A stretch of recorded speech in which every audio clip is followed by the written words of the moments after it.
So inshallah, we'll get started. So alhamdulillah, tonight we're joined by a special guest from our community, Amir Memon. And in a couple of minutes, what I'm going to do is I'm going to turn it over to him. I'm going to basically make him the host, and he's going to share his PowerPoint deck. But I wanted to read a quick bio for him, if he'll allow me to do that. So let me just bring it up on my phone. Bismillah. Amir Memon and his wife and 3 boys are proud members of the MCGP community. Amir is an investment professional at Advent International, a leading global private equity firm. He previously worked at McKinsey, Google, and launched several small businesses. Amir is passionate about business, investing, and applying those skills to serve the Muslim community, including through his efforts with Islamic Relief, where he helped launch and runs their endowment, as well as the alma mater of at this alma mater of Wharton, UPenn, and most recently through his involvement with the MCGP endowment. So without further ado, I'm going to turn it over to our dear guest, Amir Memon, and he will take you through his presentation.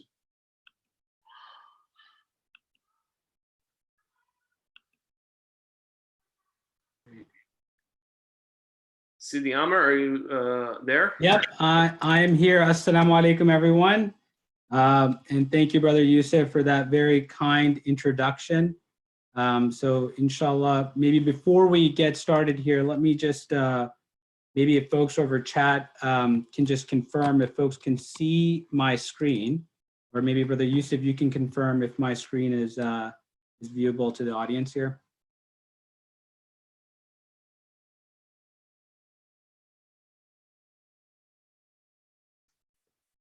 That,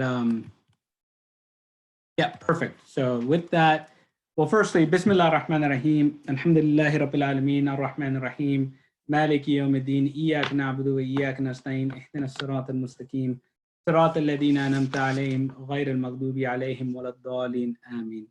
Well, firstly and foremost, thank you very much. Thank you very much for that kind introduction, and thank you to inviting me, to hosting me, and honoring me with the opportunity to share some thoughts, some reflections on the economic dimensions around COVID and what we're all experiencing and living through in this moment. I must confess that when Brother Sajid first reached out to me and suggested I speak, I was certain that he had a different Amir in mind when he asked to speak. I was certain that he was thinking Amir Rahman, who would be certainly a gem to share thoughts on this topic as well as on other topics.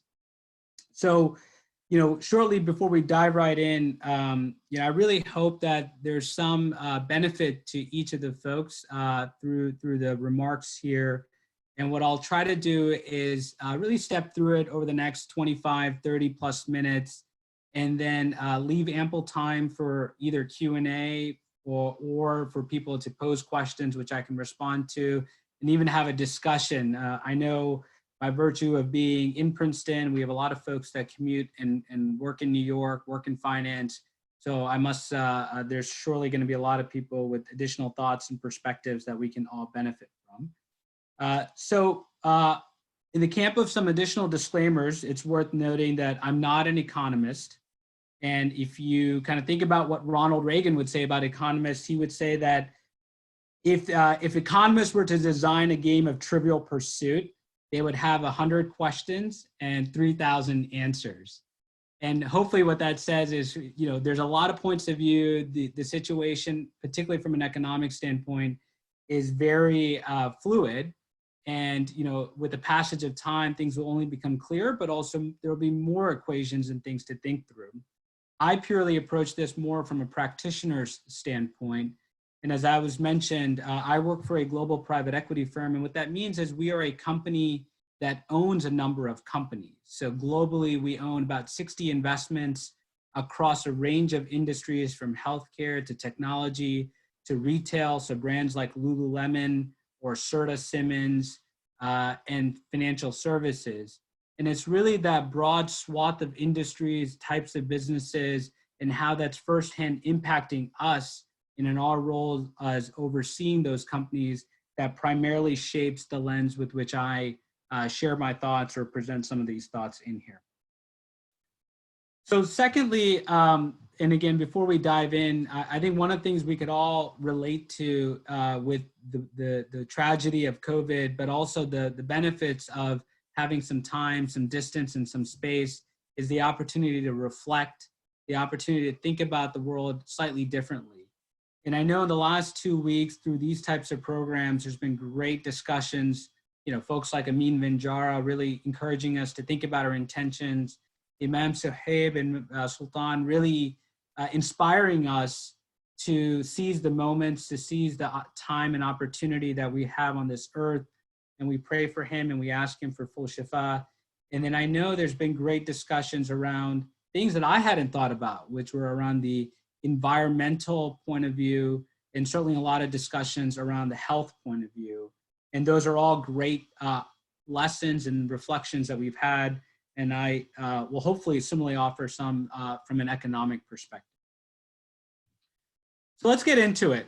I think one of the things when we talk about it from an economic perspective, we think about things from a cycle and where we are in the business cycle context.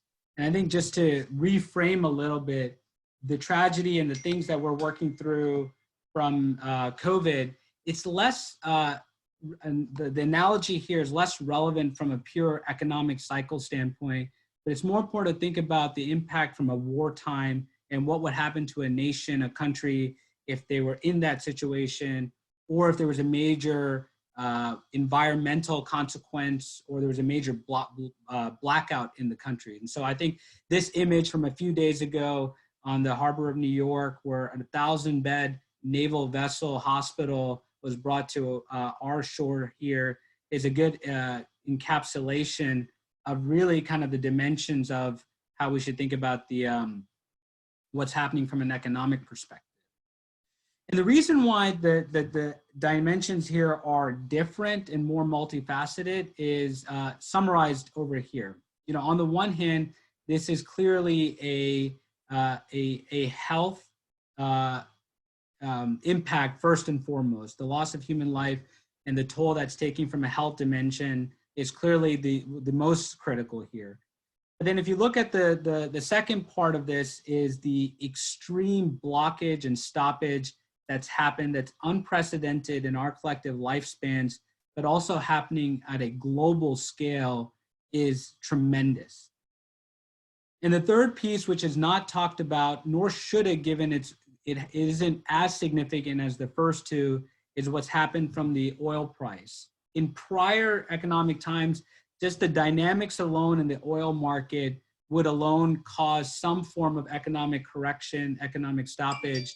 And so that is something that is further in addition to everything else that's going on. And then the last piece is around the credit and funding market dislocations.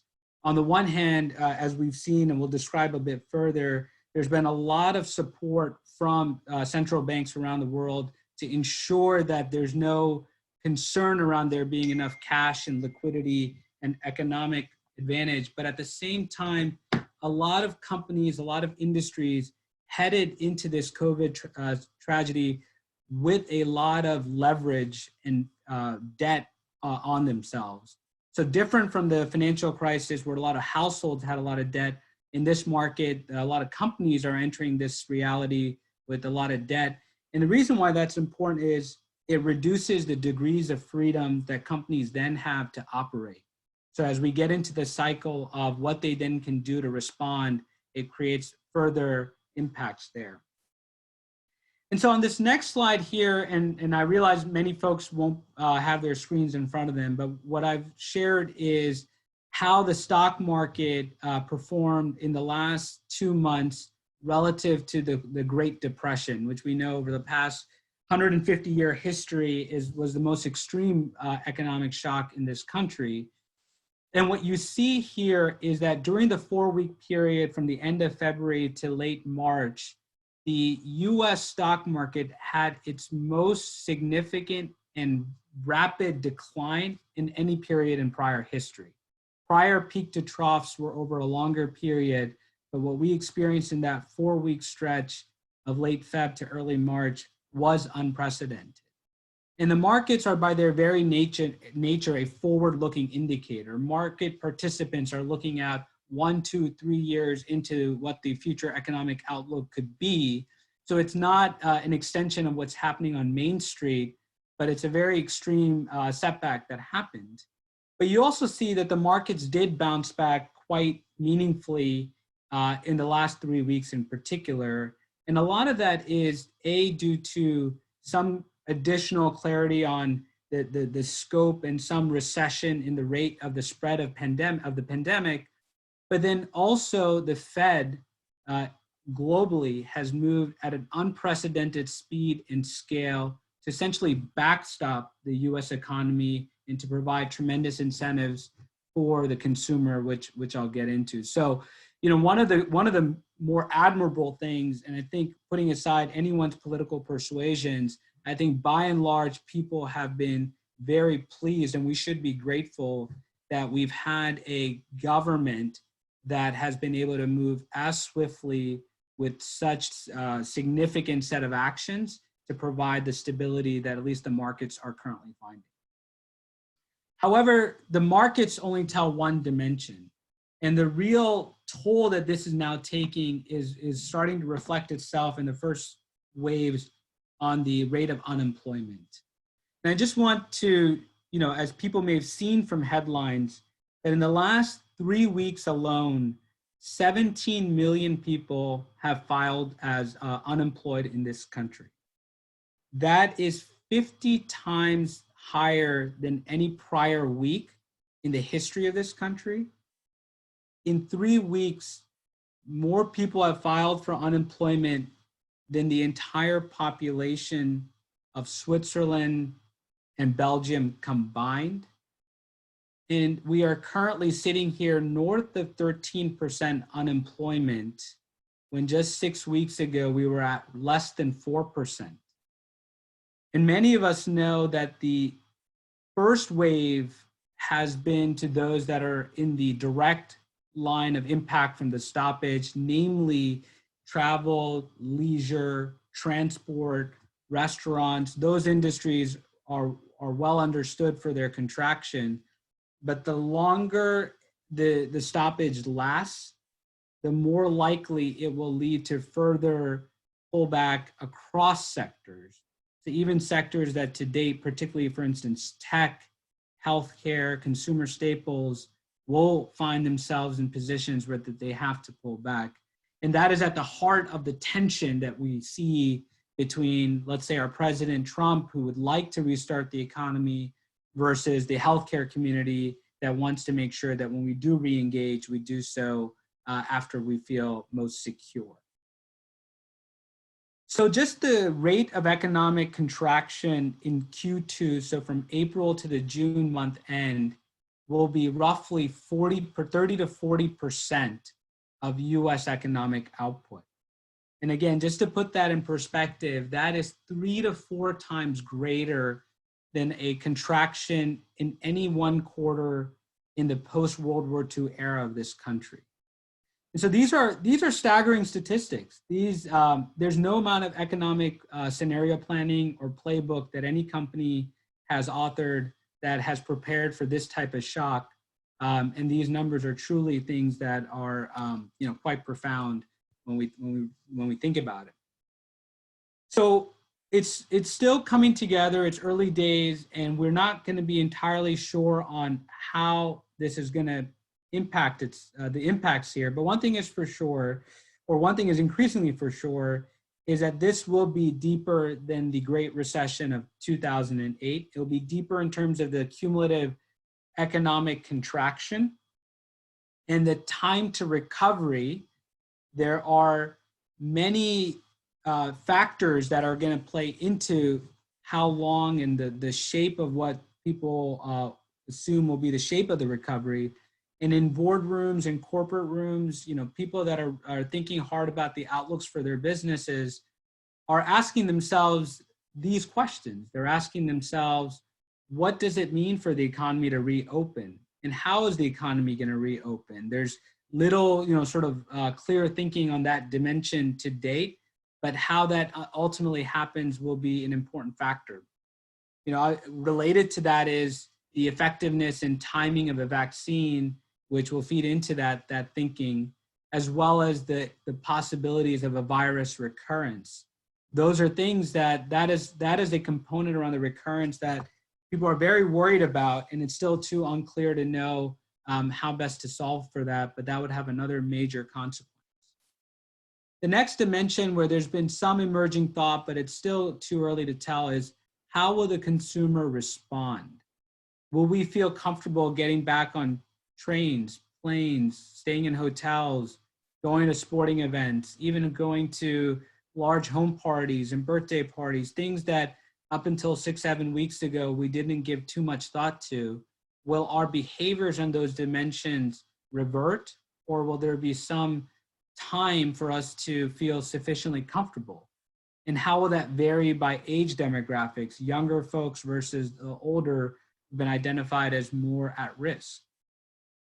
And then we know that a lot of businesses have had to stop. And it's a question that when we do reopen, what portion of them will have the staying power to come back? And if there is a reduction in overall economic activity and demand, what percentage of businesses will then no longer be able to sustain themselves?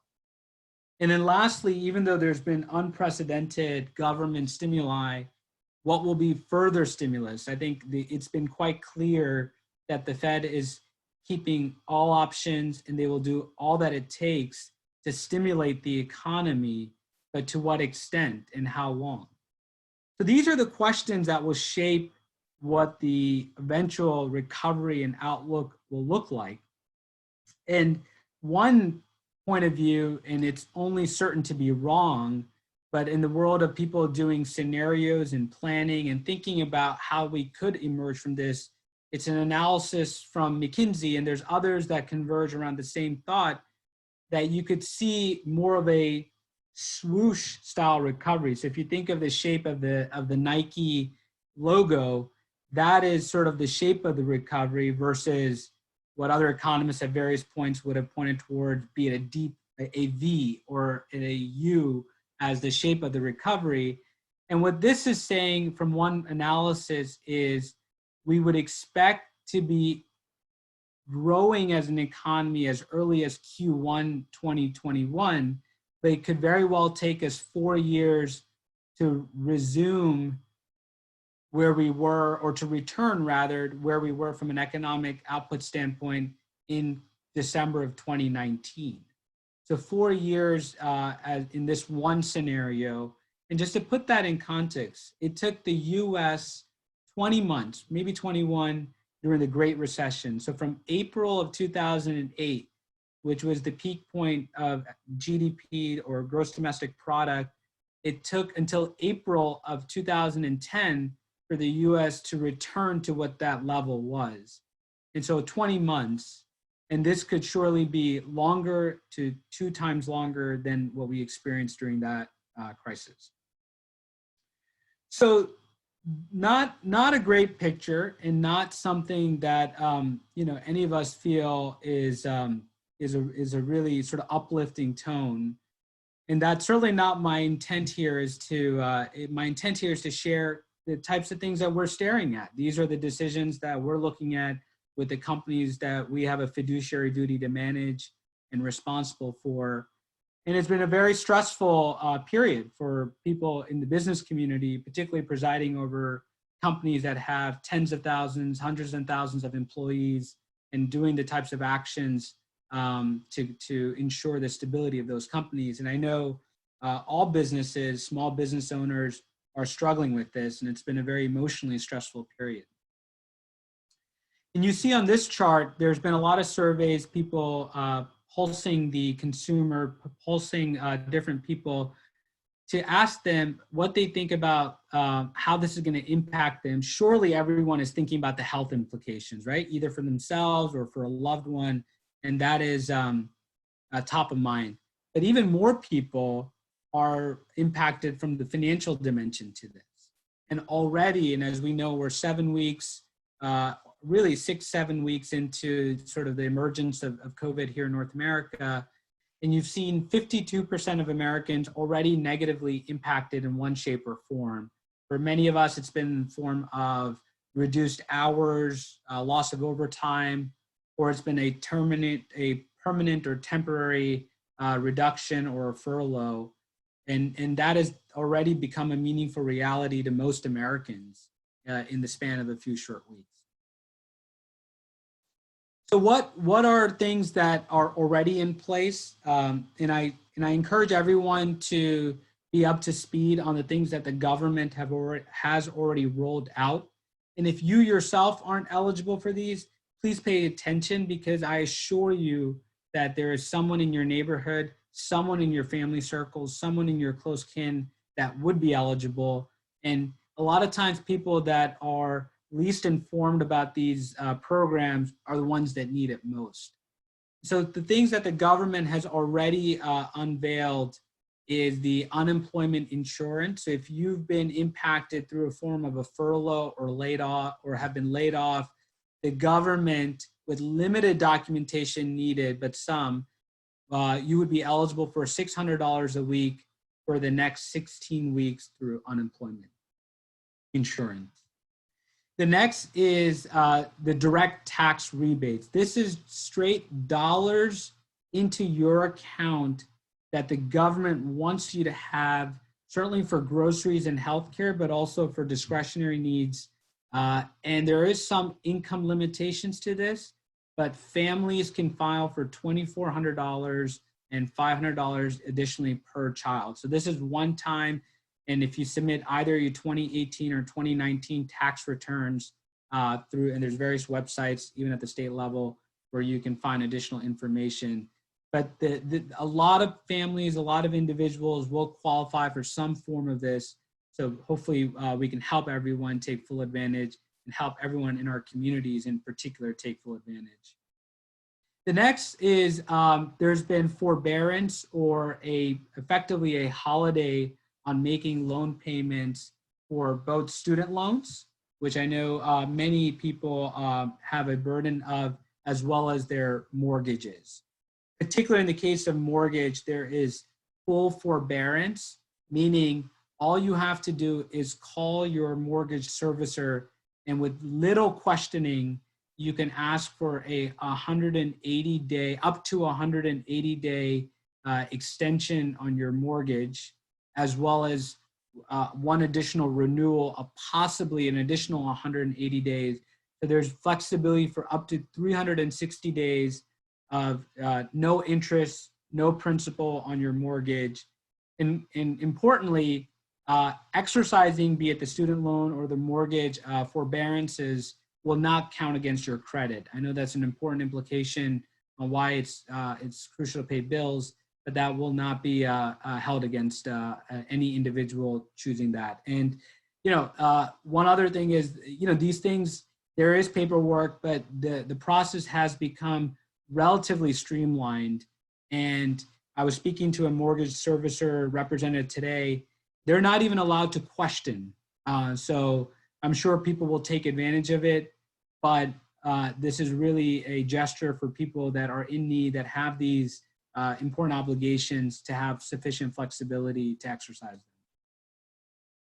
There's also a whole host for small businesses, which I won't go into, but I'm sure many small business owners are actively thinking about. And I would also encourage those that have taken the step to receive a loan to help others.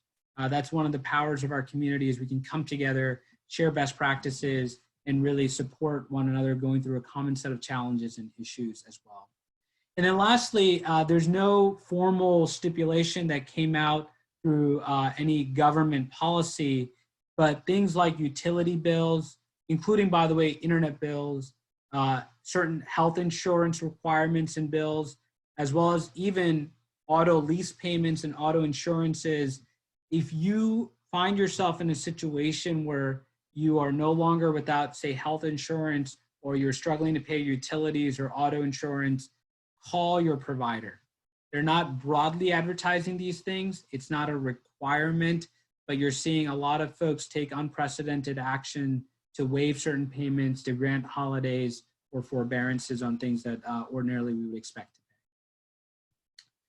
So those are the personal or the practical dimensions. Maybe shifting gears a little bit, and I know to date or thus far, most of what I said has been quite sobering. And again, it is the reality of the situation in this moment that we're staring at. But one thing we know is that we will rise together. And one thing we know is that the U.S. in every prior economic setback, whether it was as profound and severe as the Great Depression, or more recently, like the ones many of us have gone through, be it post the .com and the 9/11, as well as the Great Recession, the U.S. has emerged from it. The U.S. has emerged from it stronger and more prosperous than prior periods. And many of those elements persist today. So there's a lot of resolve in this country and a lot of the resolve amongst business community and leaders to pull through. But in the interim, one of the things that I encourage myself and others to do is to have a plan. We all know financial stress is very vexing to many of us, and it extends across the socioeconomic spectrum. It's not just lower income households that have a great deal of financial anxiety. It's also higher income households that you ordinarily wouldn't expect. And what I've found in talking to also wealth management experts or financial advisors that do this for a living, I'm not a financial advisor by profession, is there's two things. One is people have a lack of information around their full financial picture, their full set of expenses, and they're afraid to have those honest conversations with themselves and particularly with spouses or other household members around trade-offs they need to make.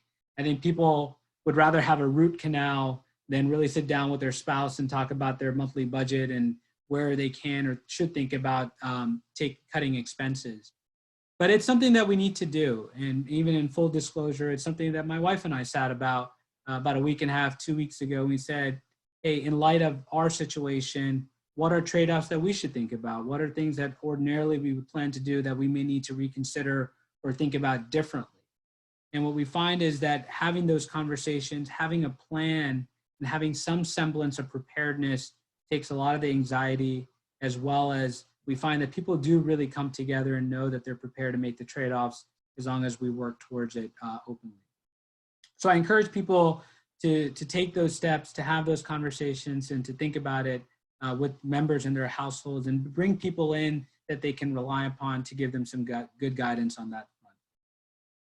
The next, and this is something that many of us have heard and many of us will continue to hear, particularly as we enter into the twilight period with Ramadan less than 2 weeks away, is it's precisely in moments like this, it's precisely in times where we feel constraint, where we feel anxiety, where we feel that pull of limit, that we need to really push ourselves, to pull that urge and say, how can I support our community? How can I support our neighbors that are, maybe I'm struggling, but I know others are struggling and others are likely struggling more.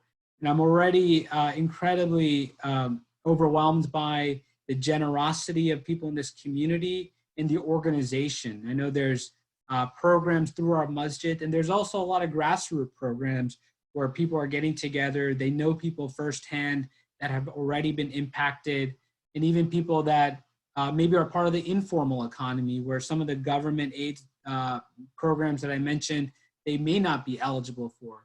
So how can we lift them up? And we all know that it's in times like this where the reward is further magnified. And if there was one, if you join this discussion here thinking that, maybe you'll learn some financial tips, this is one tip that I can tell you can take to the bank.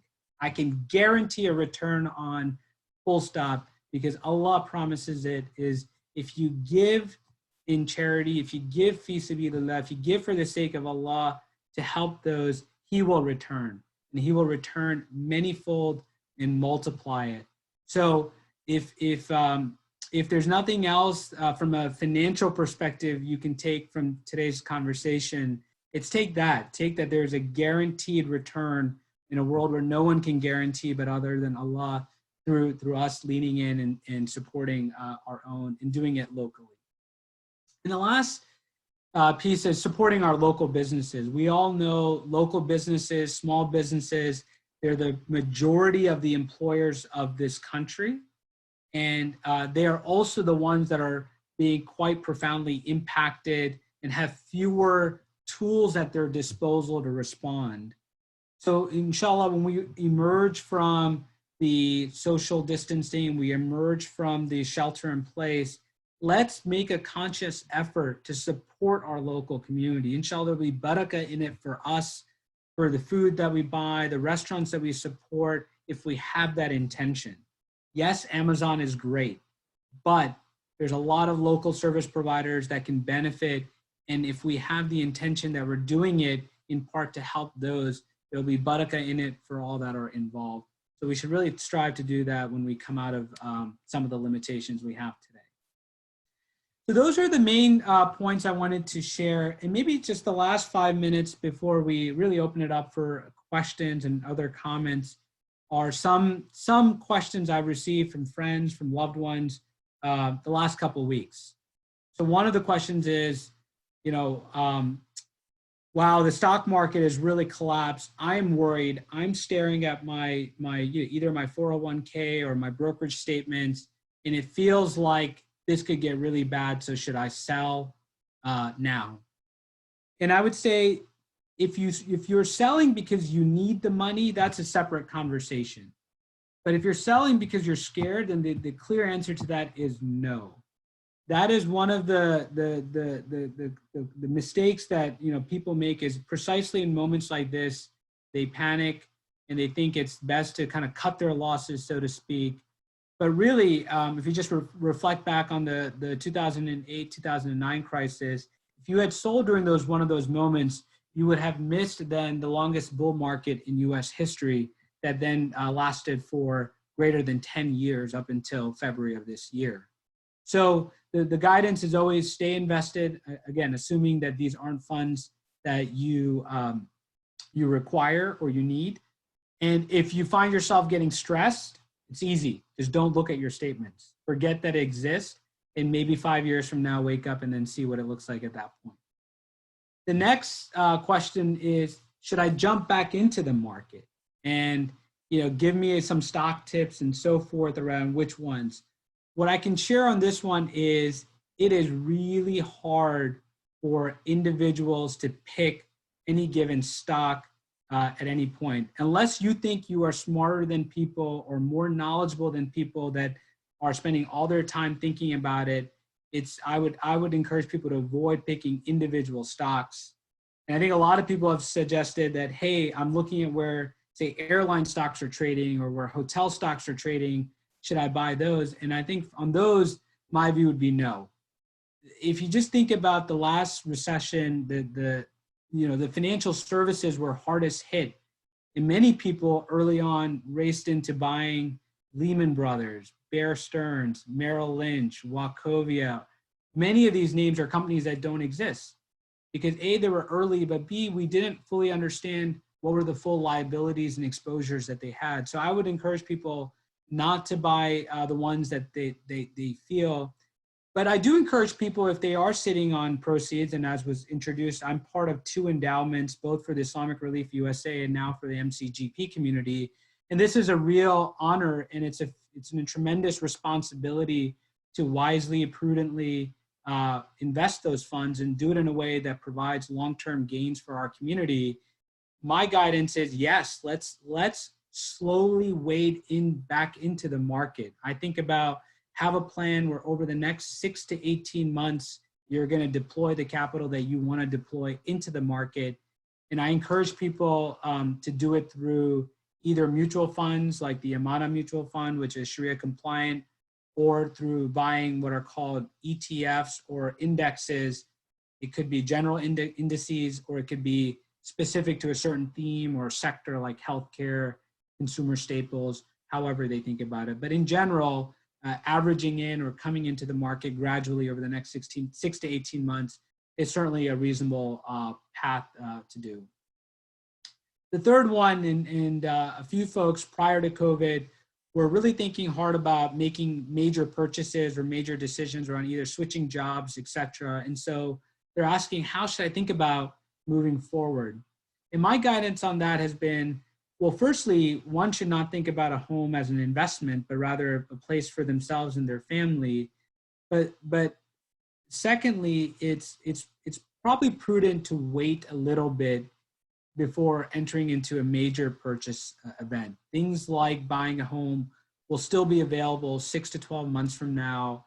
And at that point, you will have a better sense for your own personal situation with respect to job security, et cetera, as well as the market will have been, some of the noise right now will have played out. So I encourage people to think about potentially putting pause, but again, these things aren't meant to be an investment like buying a home.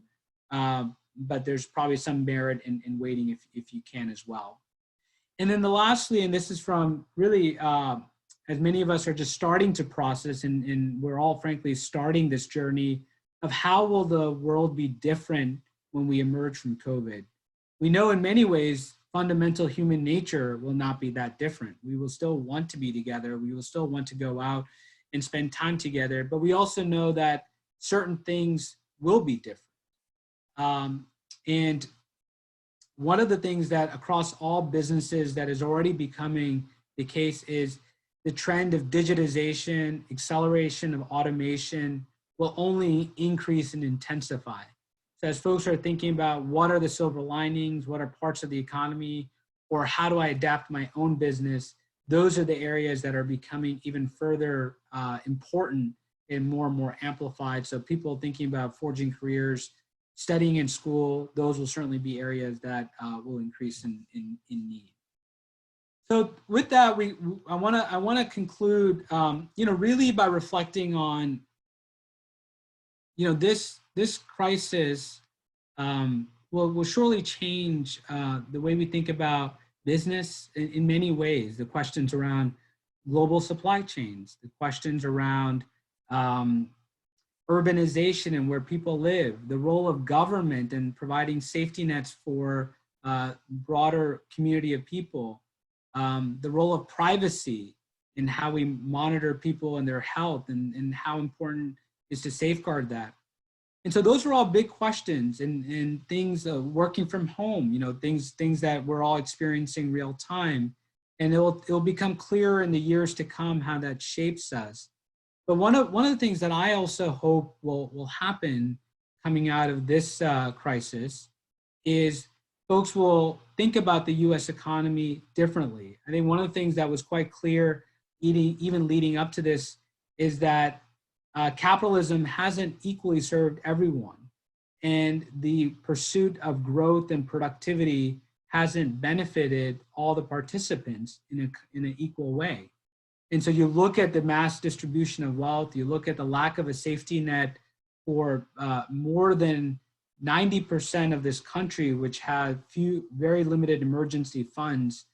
I hope coming out of this crisis and in the years that follow, there'll be real questioning and there'll be real reflections on how we can, rebuild the economy in a way where some of these issues are further addressed and that we can build forward from there. So with that, I will open up the chat portion, and also if folks raise their hand, there's a feature through Zoom where you can raise your hand, and we can invite people for comments, for questions, or anything else that people want to share as part of this discussion.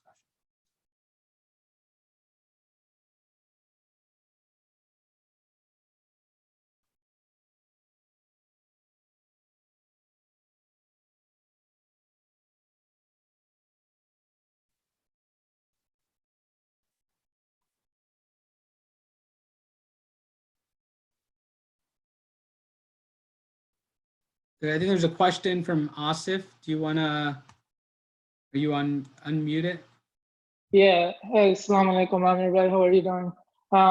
So my question is actually, you touched upon reoccurrence of COVID, and inshallah, hopefully this calms down. If it were to reoccur, where do you see like the impact on the market and people's 401k? And I say that because I read a paper from Morgan Stanley and saying that the chance of reoccurrence maybe a couple of months from like towards the end of the year is quite possible. So I just wanted to know if you kind of read something similar and if you had any insight regarding that. Yeah, I mean, it's a good question, Asif. Good to hear from you. I don't know, it's hard to know to what extent the market has factored in the odds and the impact of a recurrence. It's very dynamic. I'm sure there's some element of that that's sort of factored into it, but if it ends up being, significant, then you could expect a case where the markets aren't factoring that. So then you would see some impact from that. And then that goes back to your 401k and how that's invested, it will show up there. So, I think it's hard for me to isolate and say, this is the odds of recurrence that the market is incorporating currently. I know there's an element of that because people are already thinking about that. So that alone tells you that there's some element of that thinking, but to what extent it's really hard to know in this instance.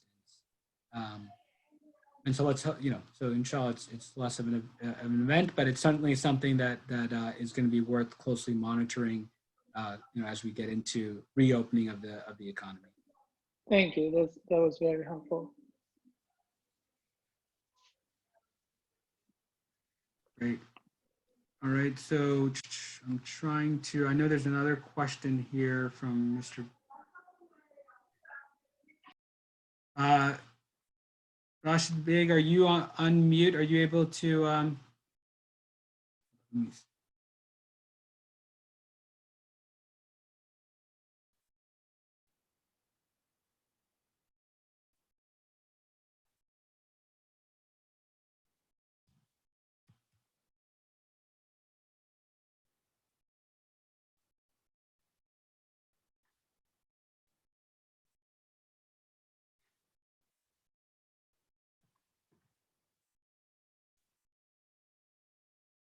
Oh, sorry, Rashid Beg, I've been able to unmute you now. So I know you had a question earlier. If you don't mind repeating it, I think folks can now hear you.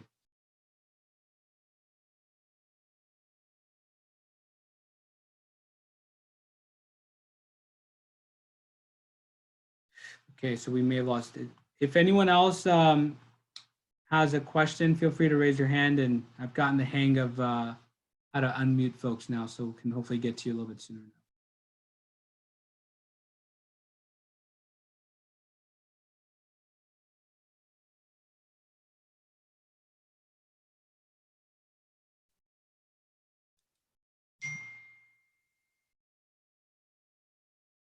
All right, great. So inshallah, unless there was any further questions on the chat board here, let me just confirm.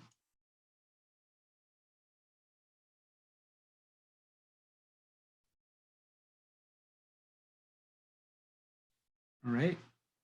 So I don't see any questions on the chat board here. So unless with that, inshallah, we will conclude.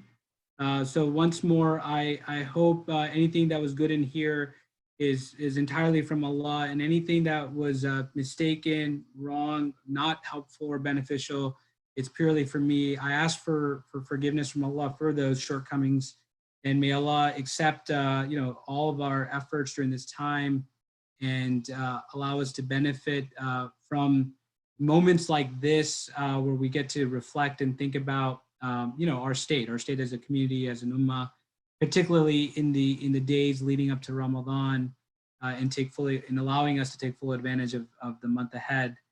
Bismillah ar-Rahman ar-Rahim. Wal asr innal insana lafi khusr illa alladhina amanu wa amilu s-salihat wa tawasaw bil haqqi wa tawasaw bis sabr.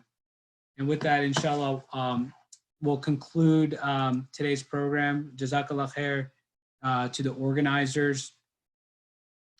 Amir, can you hear me? Yeah, I can hear you, Sajid bhai. Hey, Assalamu alaikum. There are still a lot of questions on the chat in the chat room.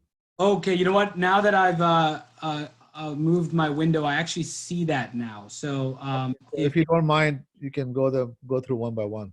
yeah, I'm sorry. Yeah, so I'm now looking at the chat box here. So thanks everyone. I have some people connected. Okay, so from Zakir Khan Bhai, Assalamu alaikum, Zakir Bhai, very much. Amir, Kashif. So I'm from Brother Kasha. How would you prioritize the following: paying down debt versus investing? Oh, that is a excellent question. It comes down to what you value. If you think about it from a return on investment standpoint, or do you think about it more from a peace of mind standpoint? So it's very much a personal decision. I would say sitting here today with near 0% interest rates, with various interest tax deductions, etc., the economic argument could be to invest and not pay down debt because the cost of debt today is effectively costless. However, if you want to think about it more from a what is the peace of mind, the benefit of living a debt-free life, even without getting into the broader Sharia implications, which I know a little bit about, but am not qualified to speak broadly about, then that is a personal decision. So if I put my financial hat on, you would choose to invest, but if I put my hat on and, in terms of peace of mind, then it's advisable to pay down personal debt.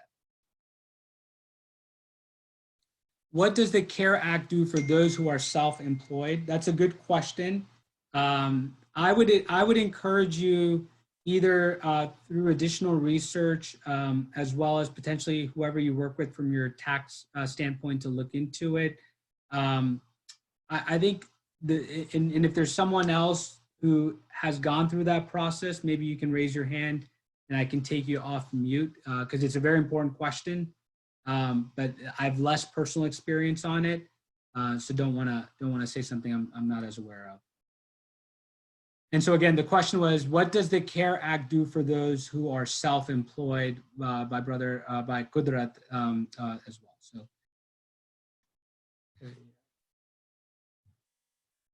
Okay, sorry.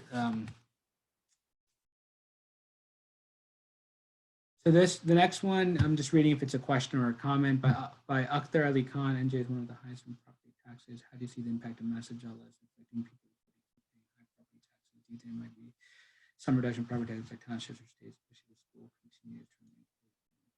So the question is how we should think about property taxes, particularly in a state like ours, which we know is one of the highest property taxes. It's a good question. I think to date, and by the way, the other side to this is states are having massive budget deficit challenges. If you think about the sources of revenue from states, putting aside the federal government, it comes from sales tax, which since we're not going out of the house, that is incredibly curtailed. And it comes from your state income tax, which we've also been given an extension on through the middle of July.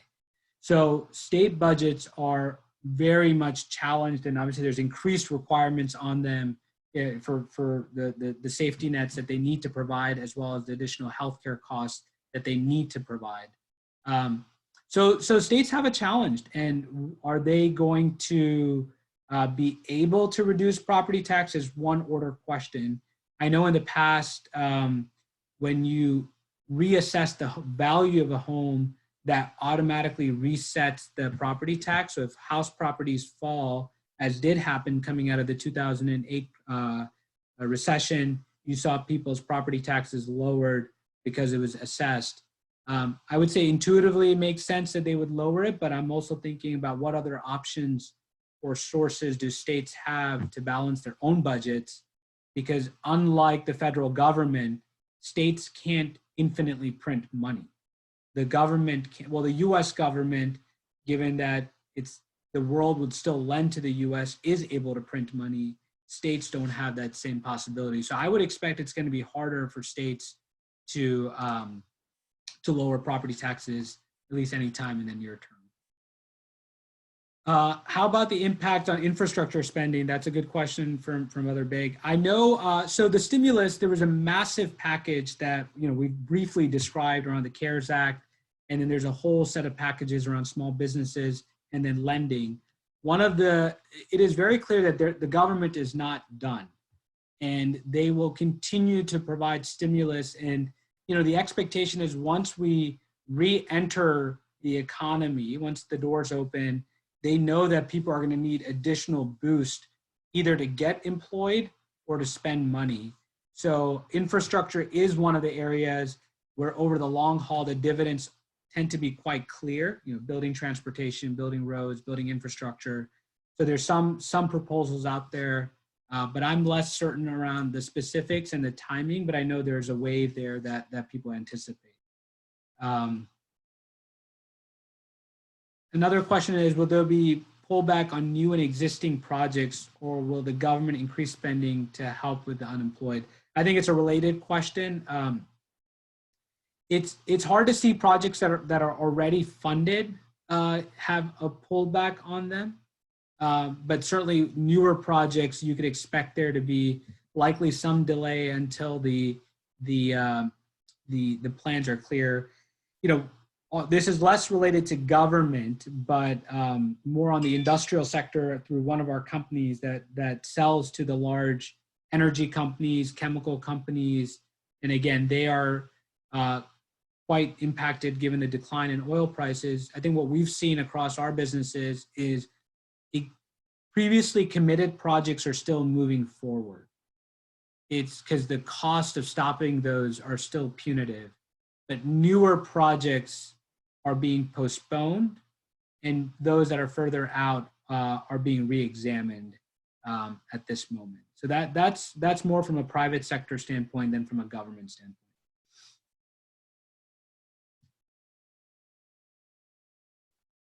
Great.